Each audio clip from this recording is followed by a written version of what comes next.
And the king stood by the pillar and made a covenant before the Lord, to walk after the Lord, and to keep his commandments and his testimonies and his statutes with all his heart and all his soul, to perform the words of this covenant that were written in this book. And all the people joined in the covenant. And the king commanded Hilkiah the high priest, and the priests of the second order, and the keepers of the threshold, to bring out of the temple of the Lord all the vessels made for Baal, for Asherah, and for all the host of heaven. He burned them outside Jerusalem in the fields of the Kidron, and carried their ashes to Bethel.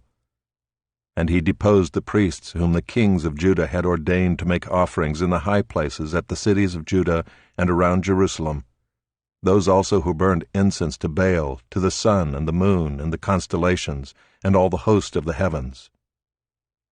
And he brought out the Asherah from the house of the Lord, outside Jerusalem, to the brook Kidron, and burned it at the brook Kidron, and beat it to dust, and cast the dust of it upon the graves of the common people. And he broke down the houses of the male cult prostitutes who were in the house of the Lord, where the women wove hangings for the Asherah. And he brought all the priests out of the cities of Judah, and defiled the high places where the priests had made offerings, from Geba to Beersheba.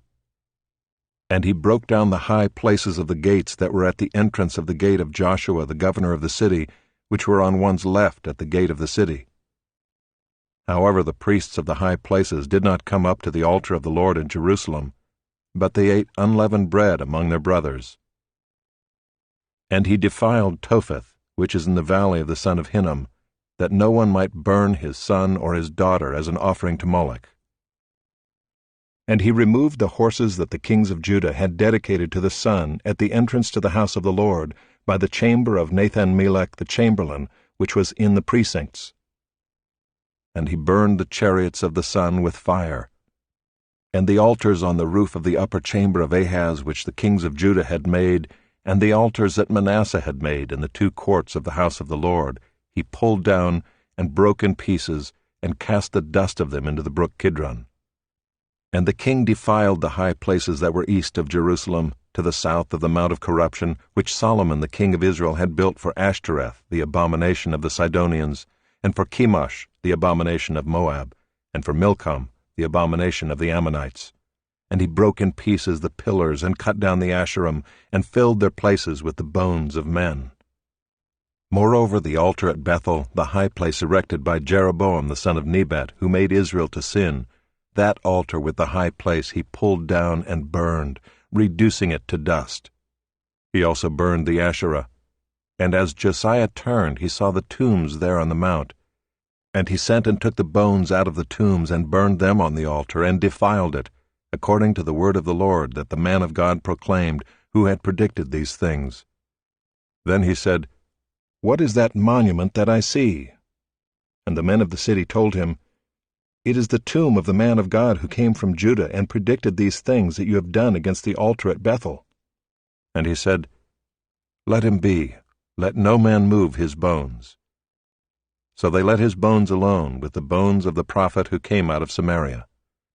And Josiah removed all the shrines also of the high places that were in the cities of Samaria, which kings of Israel had made, provoking the Lord to anger.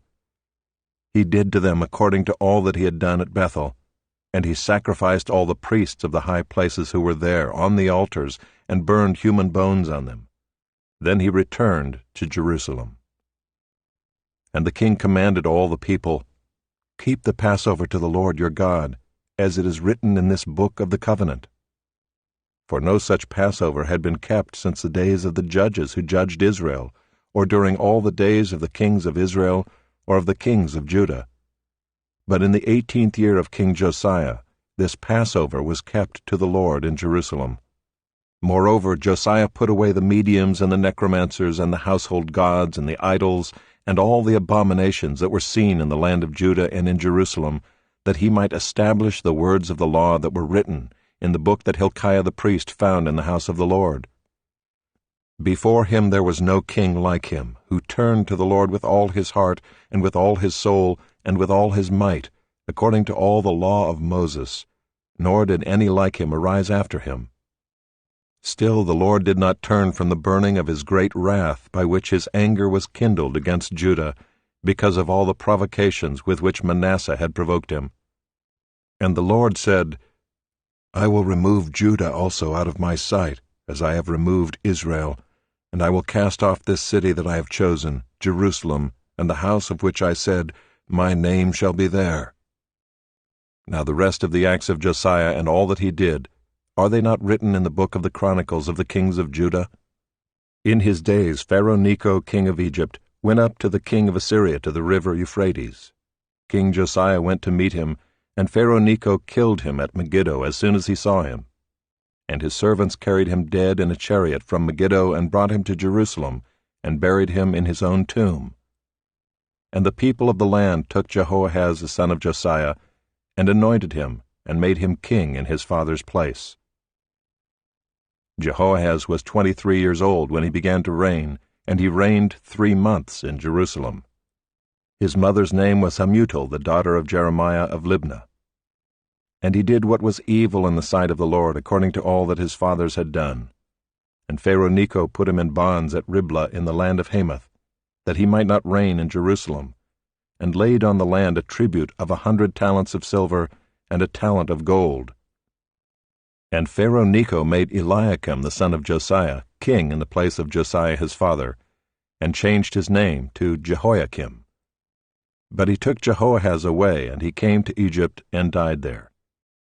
And Jehoiakim gave the silver and the gold to Pharaoh, but he taxed the land to give the money according to the command of Pharaoh. He exacted the silver and the gold of the people of the land, from everyone according to his assessment, to give it to Pharaoh Necho. Jehoiakim was 25 years old when he began to reign, and he reigned 11 years in Jerusalem. His mother's name was Zebidah, the daughter of Pedaiah of Rumah. And he did what was evil in the sight of the Lord, according to all that his fathers had done.